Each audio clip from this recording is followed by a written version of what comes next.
Welcome to our channel, the portal to a world where every frame tells a story, and every review opens a door to cinematic wonders.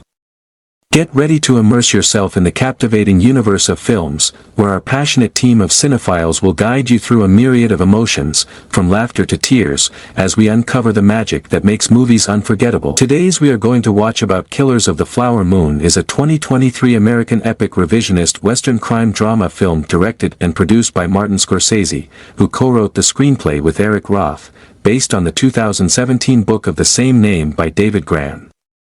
Its plot centers on a series of Oklahoma murders in the Osage Nation during the 1920s, committed after oil was discovered on tribal land. Leonardo DiCaprio, Robert De Niro, and Lily Gladstone lead an ensemble cast that includes Jesse Plemons, Tantoo Cardinal, John Lithgow, and Brendan Fraser.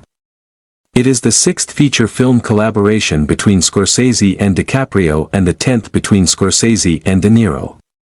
And the 11th and final collaboration between Scorsese and his musical partner, Robbie Robertson, who passed away 2 months before the film's release. The film is dedicated to Robertson. In a prologue, Osage elders conduct a mournful ceremony, in which they bury a ceremonial pipe, mourning the fact that their descendants will eventually be assimilated out of their culture. In 1918, Ernest Burkhart returns from World War I to his uncle William King Hale, a prominent businessman and reserve deputy sheriff, and his brother Byron, around Gray Horse in the Native American Osage Nation, Oklahoma. The Osage have become very wealthy after discovery of oil on their lands, where the beautiful flower moon. Floral growth occurs around May, but laws require white guardians to manage their wealth. Ernest works as a cab driver, and gives Molly, an Osage woman from a wealthy family, a ride.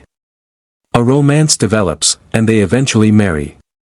However, there have been many murders in Osage country, by whites interested in exploiting the Osage's new wealth.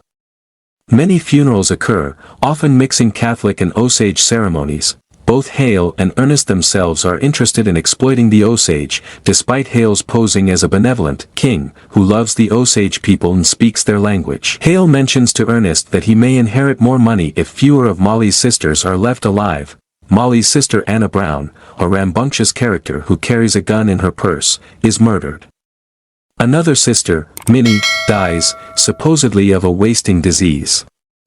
Lizzie Q, Molly's mother, watches the tragedy with horror at the disaster whites have brought her people. An Osage council echoes her sentiments and discusses fighting back. Moreover, footage of the Tulsa Race Massacre is shown. More murders occur, including that of Henry Roan, an Osage and Molly's first husband, and that of Bill Smith and his wife Retta, Molly's last remaining sister, when their house is blown up. The Osage sends someone to Washington, D.C. for help, but he is murdered. Molly hires a detective, but he is beaten up, with Ernest as one of the thugs, and disappears. Lizzie dies in bed, during a spiritual vision of meeting her ancestors. Meanwhile, Ernest has been poisoning Molly, a diabetic, by adding another drug to her insulin, under instructions from Hale to slow her down. Molly, though ill, travels to Washington, D.C. and asks President Calvin Coolidge for help. The BOI, precursor of the FBI, send out Agent Tom White and assistants to investigate. Hale tries to cover his tracks by murdering several of his own hired killers, but White ferrets out the truth and arrests him and Ernest. BOI agents find Molly desperately ill and get her the medical care she needs. W.S. Hamilton, Hale's attorney, plies Ernest to say he was tortured and won't testify, but the death of one of Ernest and Molly's 3 children from whooping cough breaks Ernest into testifying. Hale tries to have Ernest killed but fails. Molly meets with Ernest one last time, but leaves unceremoniously when Ernest lies that he did not poison her. Years later, the aftermath is told through a radio show produced by the FBI and Lucky Strike filled with stereotypical portrayals.